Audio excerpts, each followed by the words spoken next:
Looks like we've got a great group here today. I am Francie Davenport. I'm the Associate Director of Alumni Engagement at UNO, and I am pleased to welcome you guys here to our virtual Meet Us At today. I think this is such an important topic, and I'm excited about it myself. I will introduce our speaker today is Sharon Norman, who is also a UNO alumna. She's with Changing Perceptions Counseling. And so Sharon is a licensed professional counselor and licensed addiction counselor. She graduated from UNO's community counseling program in 2010. She empowers individuals to change their perceptions about unhealthy issues and assists them facilitating positive change. She enjoys helping her clients gain insight that helps them change perceptions and ultimately change their lives. She's trained, excuse me, Sharon is trained in dialectical behavior therapy, and I'm just going to say EMDR because I will never. Okay. And works with clients and their families who live with substance and behavioral addictions, symptoms of trauma, and those in crisis. And her favorite quote is from Alfred Adler: "The hardest thing for human beings to do is to know themselves and to change themselves." I can say personally, Sharon's helped me a lot. So I really appreciate her being here today, and welcome. If you have any questions, please feel free to type them in the chat function, and I'll be on, not seen, but on, and we'll pass those questions along with Sharon's stopping points. Thanks, everyone, and thank you, Sharon. Thank you, Francie. Thanks for inviting me to speak at UNO, because UNO holds a special place in my heart. I have very fond memories from my time there. So I would like to talk to you about mindfulness and coping with stress. And one of the ways that I use this is one of the ways that I help clients is with dialectic behavioral therapy, which is also known as DBT. And DBT was originally started by Marsha Linehan, and it was specifically for folks that had borderline personality disorder. But it has been expanded and used for a lot of different things. And we use it a lot with substance abuse, mainly because it has approximately about 30 different skills to teach you how to handle stress, and which often can be a reason why people use substances. So it's learning how to positively cope with life stressors with some healthy skills opposed to using substances. But it's also very helpful if you don't have a substance abuse problem and you just want help with coping with life and COVID and all the things we've been dealt with. So in an effort to start our mindfulness lecture today's, our talk therapy about it, I would like to start with a mindfulness meditation. If you would mind getting comfortable in your chair, we're going to start. I'm going to lead you in a guided meditation, and I'm going to start by initiating this meditation with a singing bowl.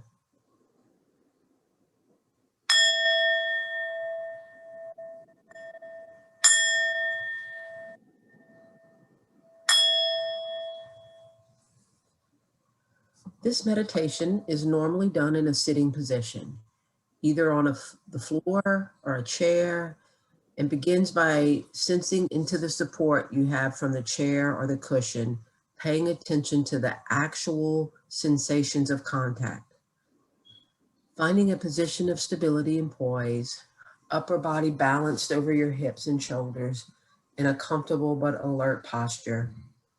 Hands on your laps or your knees, arms hanging by their own weight like heavy curtains, stable and relaxed. Actually sensing into your body, feeling your feet, legs, hips, lower and upper body, arms, shoulders, neck, and head. And when you're ready, allowing your eyes to close, bringing awareness to the breath, the actual physical sensations, feeling each breath as it comes in and goes out, letting the breath be just as it is without trying to change or regulate it in any way, allowing it to flow easily and naturally with its own rhythm and pace, knowing you are breathing perfectly well right now. Nothing else for you to do but simply breathe. Allowing your body to be still and sitting with a sense of dignity, a sense of resolve, a sense of being complete, whole in this very moment, with your posture reflecting this sense of wholeness. As you sit here, letting an image form in your mind's eye of the most magnificent or beautiful mountain you know or have been seen or can even imagine, letting it gradually come into greater focus. And even if it doesn't come as a visual image, allowing the sense of this mountain and feeling its overall shape, its lofty peak or peaks high in the sky, the large base rooted in the bedrock of the Earth's crust, its steep or gently sloping sides, noticing how massive it is, how solid, how unmoving, how beautiful, whether from far away or up close. Perhaps your mountain has snow blanketing its top and trees reaching down to the base, or rugged granite sides. There may be streams and waterfalls cascading down the slopes.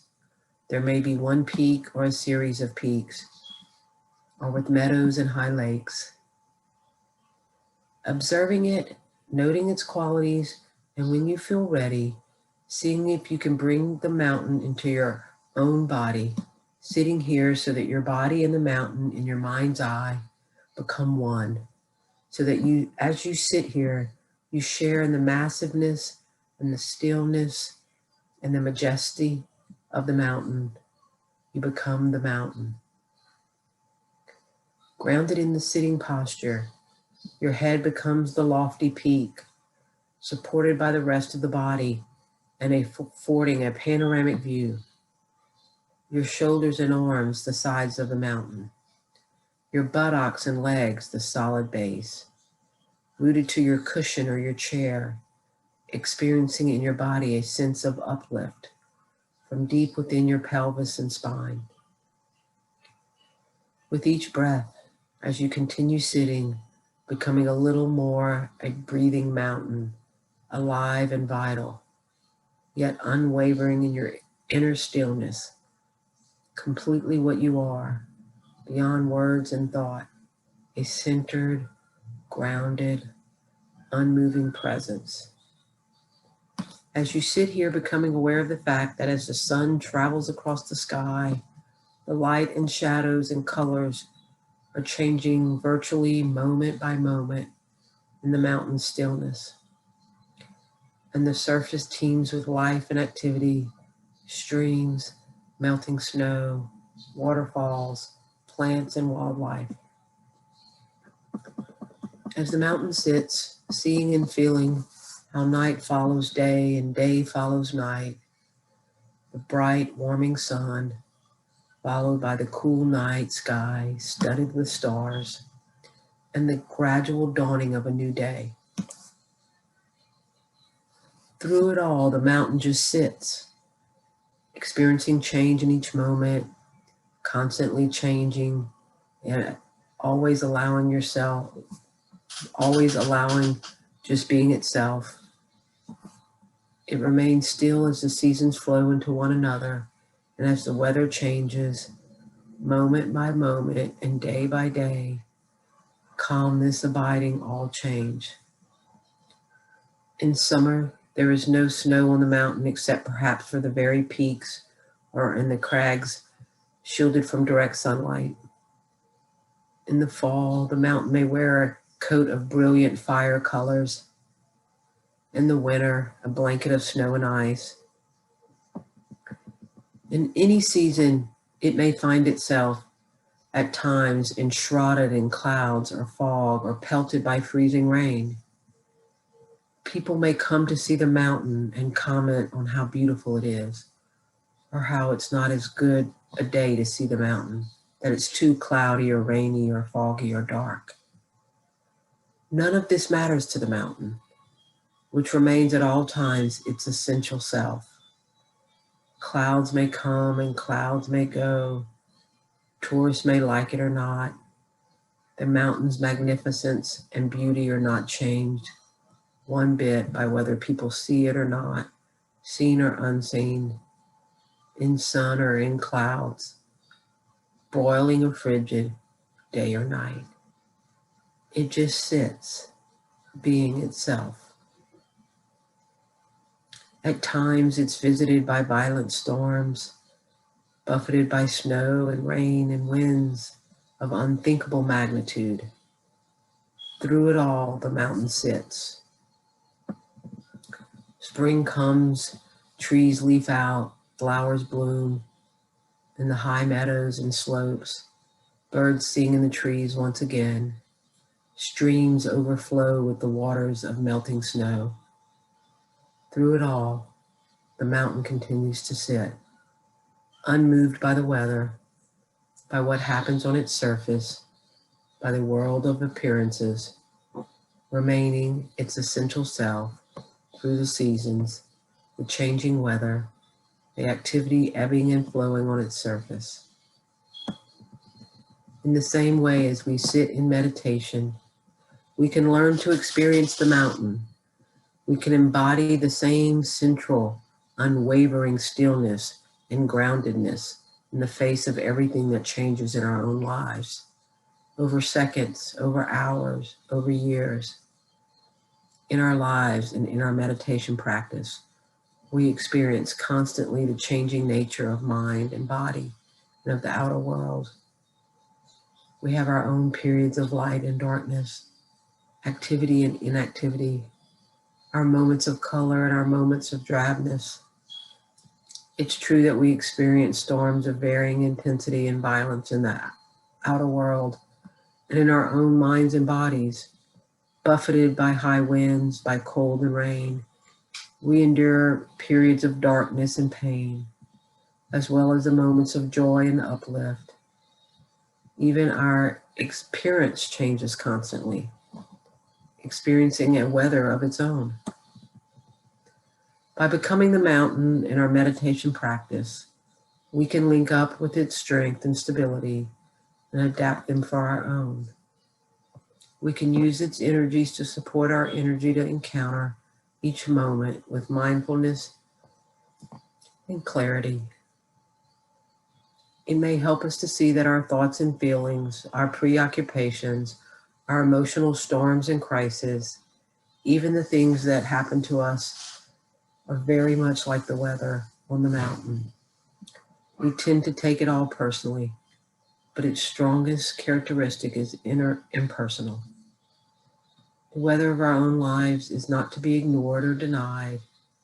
It is to be encountered, honored, felt, known for what it is, and held in awareness. And in holding it in this way, we come to know a deeper silence, stillness, and wisdom. Mountains have this to teach us, and much of it we can let it in. So if you find you resonant in some way with strength and stability of the mountain in your sitting, it may be helpful to use it from time to time in your meditation practice to remind you of what it means to sit mindfully with resolve and with wakefulness in true stillness.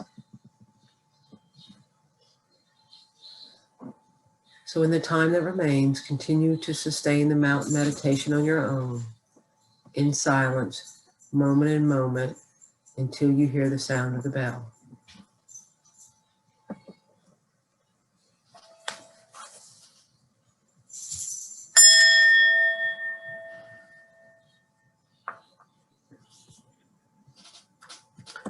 So when you feel like you want to, you may come back into the room and open your eyes.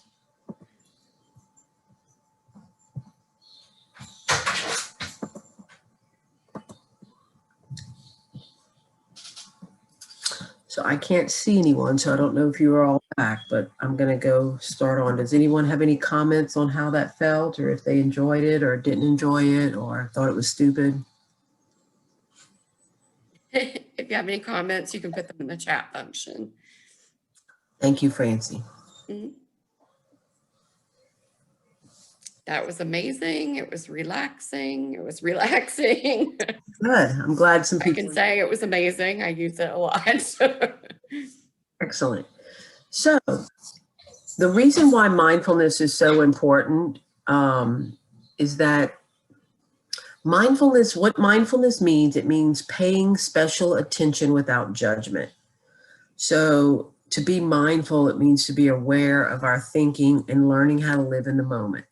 Mindfulness is the opposite of multitasking. Lots of us pride ourselves in our ability to multitask. Well, in that act of multitasking, we actually don't really do several things all at once. We just switch very quickly from one thing to the other. And some of us switch a lot faster than others. And usually as we get older, we switch back and forth a lot less. And I know personally, I've found a lot of peace in being able to be mindful and just pay attention in this moment to what I'm doing and not be so distracted. And so one of the important things about mindfulness is it teaches us how to control our thinking. And so there's meditation and there's mindfulness. And mindfulness is a little different than meditation. What we did was a mindfulness meditation. So sometimes those words are used interchangeably, but meditation is more trying to achieve a certain level of awareness or a certain level of calmness. And mindfulness can be done in sitting still and like what we just did, or it can be done while you're walking or washing dishes or whatever. It's like just totally getting involved in what you're doing and paying attention. Relationships are better if you're mindful about your discussions and pay attention to people. And for example, don't look at your phone when you're having a conversation with someone and being present in the moment. There's actually a definition of happiness that says happiness is learning how to be present in the moment. So it's a very, very important skill. It's one of the main factors of DBT therapy, and DBT stands for dialectic behavioral therapy. And how I like to explain dialectic behavioral therapy is I call it cognitive behavioral with a twist. So basic tenets of cognitive behavioral therapy are this: we have a thought that generates a feeling that generates a behavior. If we want to change behaviors, we have to change our thinking. And so one of the ways to change your thinking is to be in control of your thinking. I often tell clients, you have this very powerful computer in between your ears, and you have to learn how to operate it. And so one of the ways that you learn how to operate it is through mindfulness and meditation. You learn how to control your thinking and focus your thinking on something specific. And so one of the things that I like to talk to clients about is a good way to practice mindfulness is, I use this example all the time. When you wash dishes, for example, I don't know how many people here wash dishes or enjoy washing dishes, but I actually like washing dishes because it's a moment that I am mindful.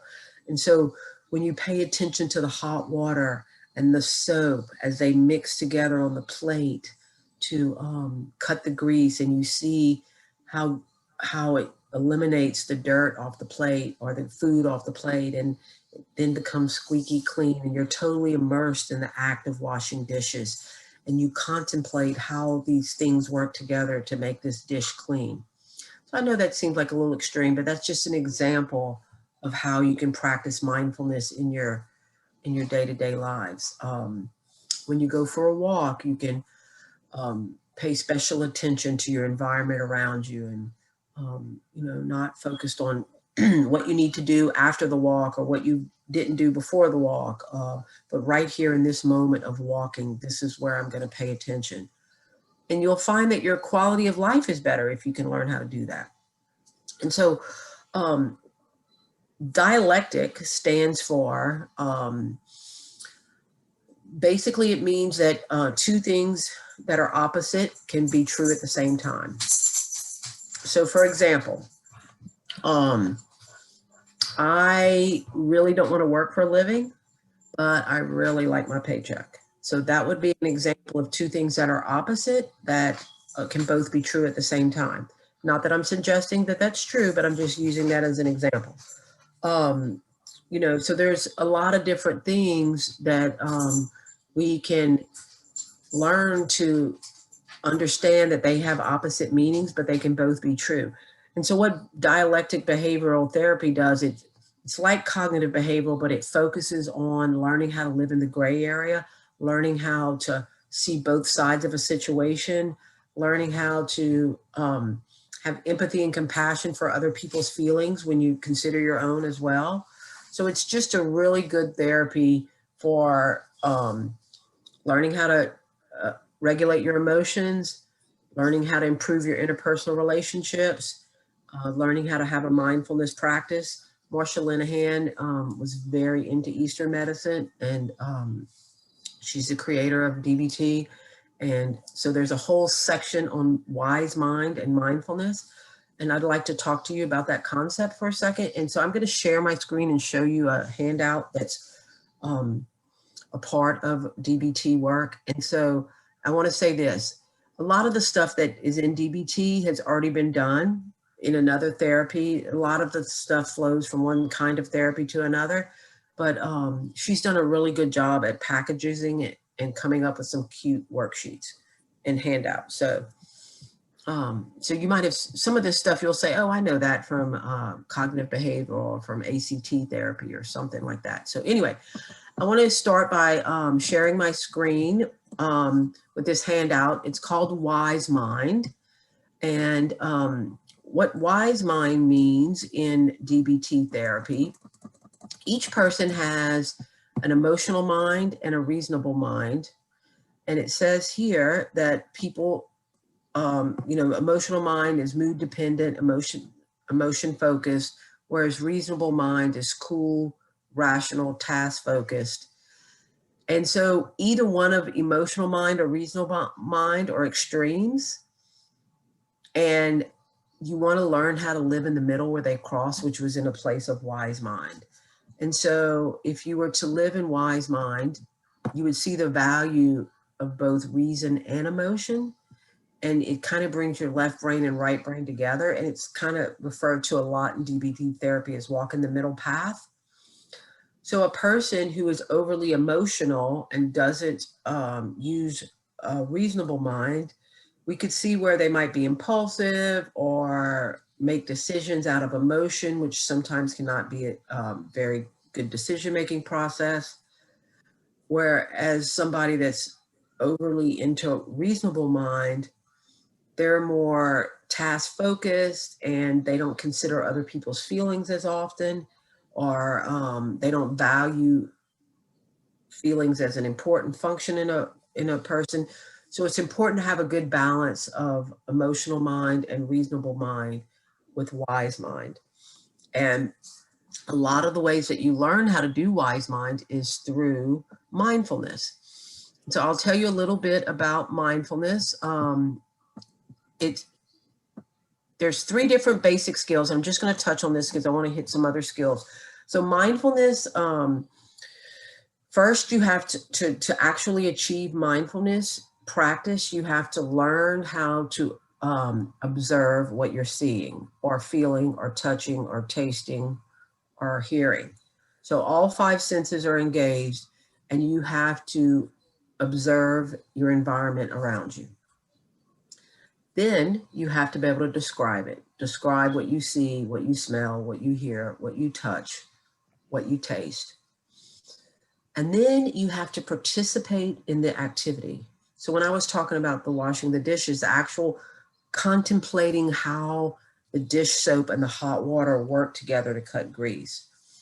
Or if you're on a walk and you're noticing flowers and you're actually pondering and contemplating how the purpose of flowers. What are the purpose of flowers? What are the purpose of, what do flowers do for us? What do the flowers do for our environment? What do flowers do for our communities? And that's just a small example. You could pay attention to any certain thing that you wanted to. You could narrow your focus or you could widen your focus, but just contemplating and learning how to observe, describe, and participate in an activity leads to happiness. And so I want to encourage you to think about that. And of course, if anyone has any questions about what I've talked about, wise mind or mindfulness, I'm open to that now, or if you want to wait till after. But I'm going to also show you a distress tolerance skill next. So any questions about mindfulness or wise mind? Someone did ask if they'll receive copies of the handouts. I will send those out after by tomorrow and post those on our Meet Us At page. Excellent, thank you. Any other questions?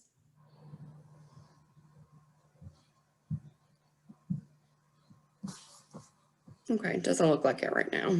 Okay, all right. Yes, I'll be happy to give these handouts to Francie to post.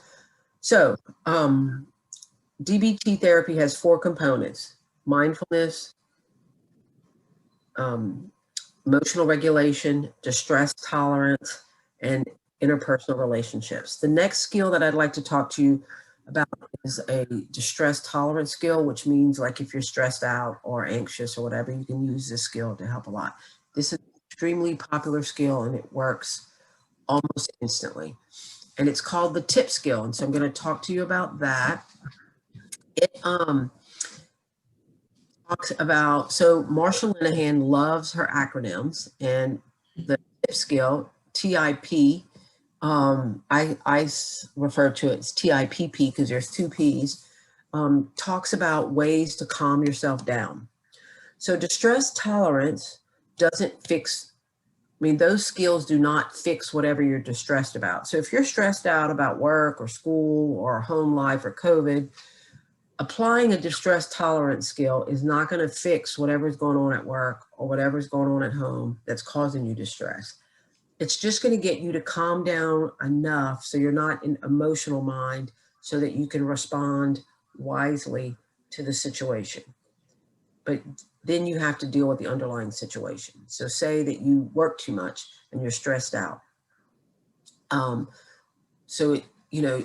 The TIP skill is only going to help you calm down enough to understand that maybe I need to cut back on some work hours, or maybe I need to have better boundaries, or maybe I need to do some self-care. You'll still have to apply those solutions to the problem after you calm down a little bit. So the T stands for, so the skill is to reduce extreme emotional mind fast and get you to wise mind, okay? And so there's some scientific evidence that shows that if you change your body temperature, it makes the parasympathetic nervous system just automatically relax. So if you're super anxious or you're having a panic attack and you were to splash cold water on your face or take a cold shower if you had that ability, or take some ice and put it on the back of your neck, it would immediately make you calm down. It would immediately pull you out of an anxiety attack, out of a panic attack, because the cold temperature would distract you so where you're not panicky or anxious over whatever it is you're panicky or anxious over. So it works like a magic trick, I'm telling you. I've had clients talk about a particular client got in an argument with her boyfriend and they didn't have ice in their freezer. So she took out a bag of frozen peas and put it on the back of her neck. It made her immediately calm down to where she could continue to have the conversation in a wise mind place rather than an emotional place. It says here you can hold your breath, put your face in a bowl of cold water. I don't know if you wear makeup, if that'd be feasible. I wouldn't do that one. Ice on the back of the neck. or you can sometimes can hold it in your hand. It needs to be in an erogenous zone or under your arm, but it helps you calm down. So that's the T for tips.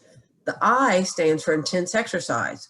So to calm your body down when it's revved up by emotion, engage in intense exercise, if only for a short while. Expand your body's stored up physical energy by running, walking fast, jumping, playing basketball, lifting weights, etc. So I've been in my office between clients where I was stressed out and I did 10 jumping jacks really quickly. Some of you are in a cubicle and might not be able to do jumping jacks. I'm not sure. Or burpees or pull-ups or take a walk around the block or whatever it is, but it needs to be a short burst of quick energy used in an intense exercise. And it also does the same thing as the ice. It calms the body, the parasympathetic nervous system down when it expends all that energy to where you can go from emotional mind to wise mind a lot easier.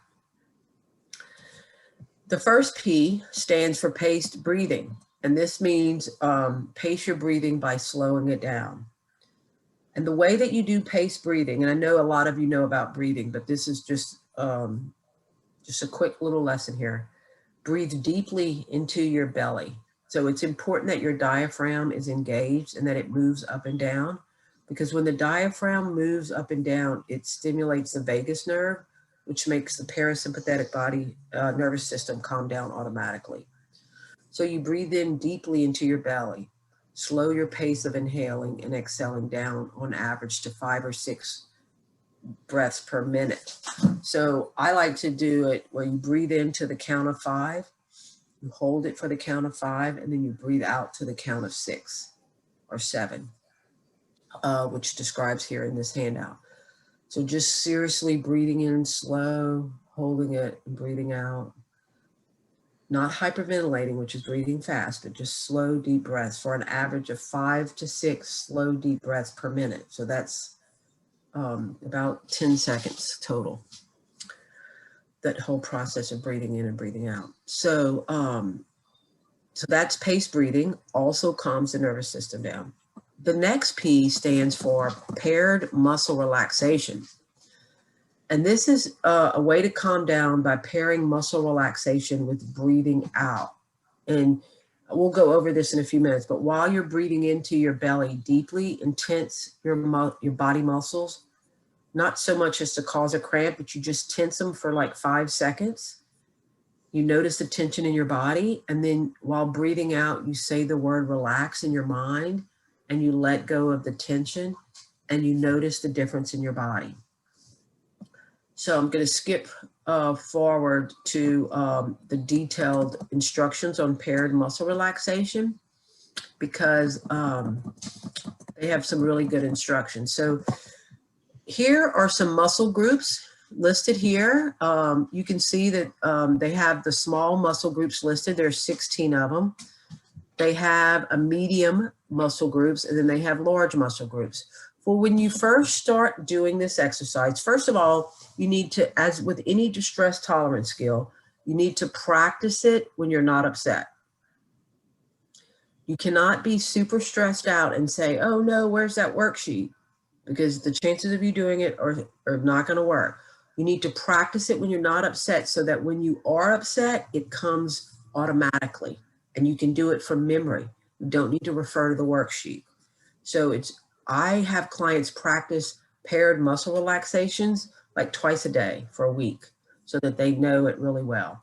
And if you see on this sheet, and she will send this out to you, you will notice that it describes for each muscle group what you need to do to tense that muscle area.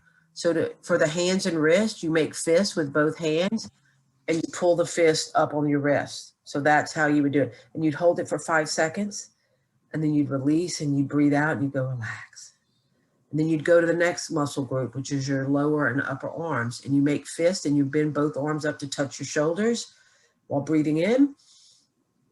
5 seconds, breathe out, relax. And you go through the whole muscle group. And at the end, after you've been you notice it kind of goes from head to toe, you feel much more relaxed because you've tensed each muscle group and then you've relaxed it. You can do it in small, medium, or large muscle groups, depending on how much time you have. The guy that teaches this class for DBT, the instructor, he told me that he had a really hard time with falling asleep at night, and he was taking medication for that. He didn't want to take it anymore. He suffered with insomnia. So what he does at night to sleep is he lays in his bed, and he has one of those masks that you buy for your face, for your eyes, that you put in the freezer. He puts that on his eyes, and he goes through this paired muscle relaxation while laying there, and it relaxes his body so much so that he can fall asleep and stay asleep throughout the night. So I encourage you all to try that if you can. Ice is a big key. It's the secret to calmness, and breathing and paired muscle relaxation are my three favorites. But lots of folks like the intense exercise. So any questions about the tip skill that anybody has? Again, these will go out to you. If you have any questions, just type those in the chat.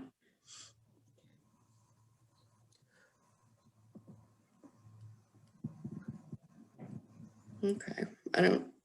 All right, so I'll move on to another distress tolerance skill. It's called the improve the moment skill. And again, she loves her acronyms, and it's the word improve stands for ways that you can improve the moment. So if you're having a stressful day and you need to improve the moment, you can use the I stands for imagery. You can use imagery to imagine very relaxing scenes. You can imagine the mountain like we just talked about. You can make up a calming fantasy world.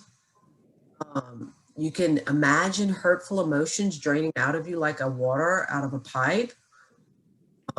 You can remember happy times and imagine yourself going through them again. You can also rely on times when things were really good and realize that they can get there again. The M stands for meaning. You can find purpose or meaning in a painful situation, which I like to refer to as looking for the silver lining. You can work on a gratitude list. I find that those are really helpful. You can focus on whatever positive aspects of a painful situation you can find. I'd love to hear feedback on what people use for these things or suggestions that you have. But finding meaning is a very existential idea. And lots of us are happier when we find that we have some meaning or purpose or direction in our lives. That seems to help us in an existential way. And then you can always use prayer. If you believe in that kind of thing, you can open your heart to a supreme being, God, or your own wise mind. You can use your wise mind as a higher power. You can ask for strength to bear the pain. And then you can use the relaxing actions that we've talked about, like taking a hot bath or sit in a hot tub, drink hot milk, massage your neck and scalp, practice yoga or stretching, breathe deeply. And this change your facial expression, I want to explain that a little bit because there's also another skill in DBT called the half smile and willing hands.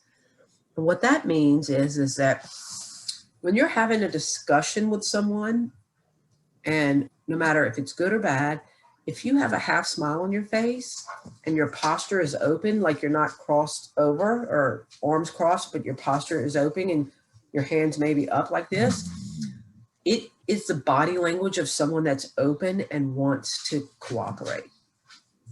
So when you have a half smile, people are more likely to talk to you. So if you have to tell a coworker or a client or a customer or a student or somebody something that's unpleasant, it's going to be a lot better received if you have an open posture and a half smile while telling them. So these are little things in your affect and physical appearance that you can do that just help you relax and feel better. The O stands for one thing in the moment. And that's what we were talking about earlier, learning how to be mindful in the moment and being present in what you're currently doing and not multitasking so much. So one of the things that's the opposite of mindfulness is, I'm sure I know I have driven to work before and forgot the route. Like I was so preoccupied with a phone call, or just, I was on rote memory that I just went to work, followed the path that I normally go. So that's a little bit of a dissociation. It's a slight dissociation, and we all have it. And it's the opposite of mindfulness. When you're driving, it's a really good time to practice mindfulness, just being present in the moment and aware of your surroundings, and it makes us a lot safer drivers if we do that. Being one thing in the moment is mindfulness. Focus your entire attention on just what you're doing. And then it refers here to a sensory awareness recording. There's another skill in DBT that refers to sensory awareness, and maybe if someone's interested, I could go over that if we have time. The V stands for give yourself a brief vacation. Even if it means take a walk during lunch break, or get in the bed, pull the covers over your head, or go to the beach or the woods or the mountain. Get a magazine and read it with chocolates. That's part of the sensory thing too. Turn off your phone for a day. Take a blanket to the park and sit on it for a whole afternoon. Take a 1 hour breather from hard work. Take a brief vacation from responsibility. So these are things that can help improve the moment if you're stressed out about something. And then the E stands for self-encouragement and rethinking the situation. Cheerlead yourself. You go, girl. I'll make it out of this. I call this talking myself off the ledge. Like just saying, I can do this. I can get through this. I mean, we can do almost anything for an hour. Like I knew I had to do this webinar. I talked myself up and said, you can do this, even though I get nervous. You can talk for an hour, this stuff. This is stuff you do all the time. So I'm like cheerleading myself to do it. And so, you're your best cheerleader. Remind yourself that whatever uncomfortable situation you're going through, it won't last forever. And then you can list and then practice rethoughts that are particularly important in your crisis situation. So I've shared with clients before, I have a fear of crossing bridges. And so when I cross a bridge, I will repeatedly talk myself through it. It sounds weird if people are in the car with me, but I will literally drive and say, this is just a regular road. You're just driving on a regular road. Just drive like you normally drive. Like this is what I'm saying to myself the whole time, like cheerleading myself across the bridge, because I have this phobia of bridges because of an accident that I was in as a child. So, and when I talk myself through the bridge, I am able to do it. If I focus on the fear of crossing the bridge too much, then I've like had a panic attack and came to a complete stop on the top of the Crescent City connection, which is not safe. So, so you can talk yourself, and do things and talk yourself off the mountain. Being able to talk yourself off the ledge, so to speak, of an emotional crisis is an extremely important skill to have. So, let's see. I don't know if I've, let's see. Oh, and then here is another sensory awareness thing that I was telling you earlier. And what this is I actually do this with clients and read it out to them as a meditation. But if you will record this into your phone, like skipping 5 seconds in between each question, and then play it back to you like in a meditative stance, it is really powerful, because it gets you to focus on your senses, all 5 senses, and how you can relax and be present in the moment and aware of your body and of your thoughts and of your breathing and so on and so forth. One more thing I'll suggest that I do is I often tell clients to create a self-soothing kit. And so I ask them to gather things that are pleasant to their sight, to their touch, to their smell, to their taste, and to their hearing. And when you're distressed about something, so let's say you like to listen to music, you like the smell of a certain candle or essential oil, you like to eat chocolate, you have a fuzzy blanket that you like, and you like to look at pictures of mountains. You can have all those things around you when you're really distressed, and that's called self-soothing. And one of the things we have to learn, hopefully we learned as children, was how to self-soothe. And if you did not learn that as a child, you have to learn that as an adult. And I can tell you, I've worked with many clients that do not know how to self-soothe. Therefore, they use substances or behavioral addictions. So like food or sex or gambling or something to that nature, or shopping. So it's really important for us to learn how to self-soothe, and it takes practice. And you need to practice it like preventatively before you're in a crisis, so that when you're in a crisis, you can handle it a lot better because you've practiced the skill. All right. So any thoughts, questions, ideas that anyone has about the stuff that I've gone over so far?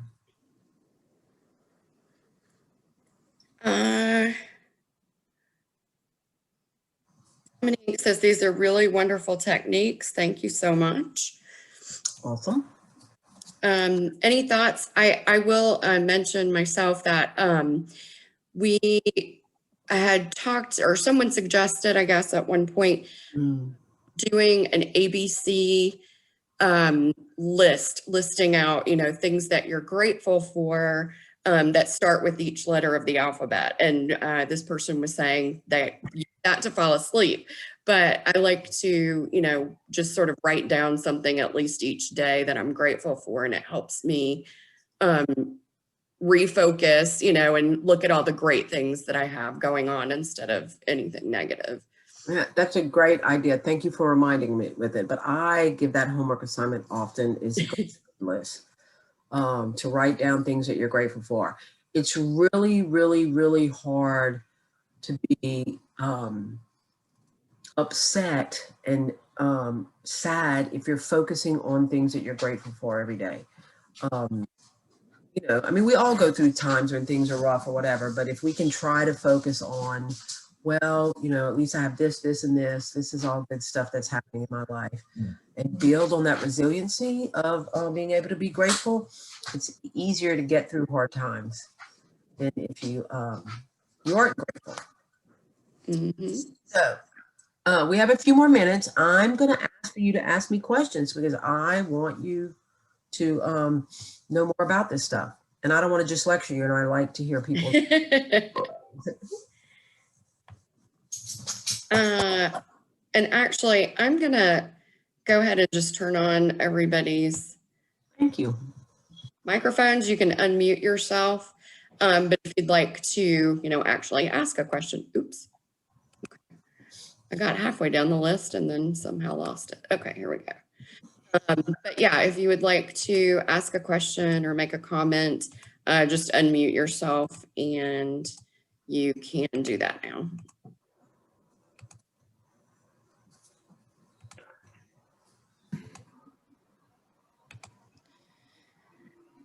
I've got everybody. I'm going to post in the comments my contact information if anybody wants to email me on their own time if they have a question that they might not want to ask in the in the chat. And I can send that out as well. Yeah, and then I would love to be able to help in any way. And I appreciate everyone taking time to listen to this. I think that's very nice. So any questions? You should all have the ability now to unmute yourself. Hi, Sharon. This is Dominique. Hi. Quick question, and maybe it's not a quick answer, but your self-soothing techniques. I teach kids who are going through exams and they're totally beside themselves now because they don't know what the future is going to hold. Mhm. What the age range might be up to 18, 19. What do you think would be appropriate for that age range? I mean, these skills were designed for adults, but tons of people teach them to children. So, learning that age group under 25, like from 16 to 25, is really, really important that we learn how to self-soothe during that time, because the time that we're the most emotionally vulnerable and learning emotional health at that time. And so it's I would teach them the tip skill. I would teach them how to self-soothe. I mean, we've done groups where we actually get clients together of all ages and get them to build a self-soothing kit. Like, what are some things that you want to put in your kit so that you can carry it around with you, or have one at home, have one at the office. So I would definitely teach the self-soothing kit that I'm going to send a handout to Francie for y'all to have, that kind of walks you through it on what to do. And on the tip skill. Tip skill is great for test anxiety. I've worked with a lot of college students that have test anxiety, and high school students that are over 18. I only work with adults that have test anxiety that use the tip skill. I've seen people do burpees before they go in and take a test. I don't do a burpee, but some people love it. But, Well, thank you so much. Looking out for those. Thanks a lot. you're welcome. I hope that helped, Ms. Rhodes. It did, very much so. Anyone else? We've got a few minutes left, about 5 minutes left.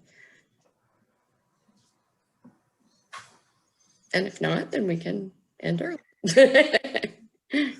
Thank you, Francie, for inviting me. I'm so happy to come and do something. Remember. I very, very much love UNO, and I hope to see you soon, Ms. Francie. Yes, definitely. Well, thank you so much for sharing that wonderful knowledge with all of us and reminding me again. And yeah, we really appreciate having you here and having you as part of the UNO community. Thank you everyone for attending today. Hopefully you have, learned something that can help. I know we all have stress in our lives, and some of us don't manage it as well as others. I can speak for myself. So we really appreciate this and appreciate you showing up for us. And as always, we really appreciate your support and continued support of UNO and and the programming that we offer. If you have any suggestions or about topics upcoming, please feel free to email me at any time. I will send an email out to all of you with the handouts and with Sharon's contact information, but please, at any time, please reach out if you have questions or concerns or, ideas for what the Alumni Association can do for you. If you have not already, join the UNO Matrix, unomatrix.com. Don't forget that. And that's just another little fun networking place where we can support each other. So thank you again, and y'all have a great afternoon. Thank you. Bye-bye, everyone. Have a great Bye. Bye-bye.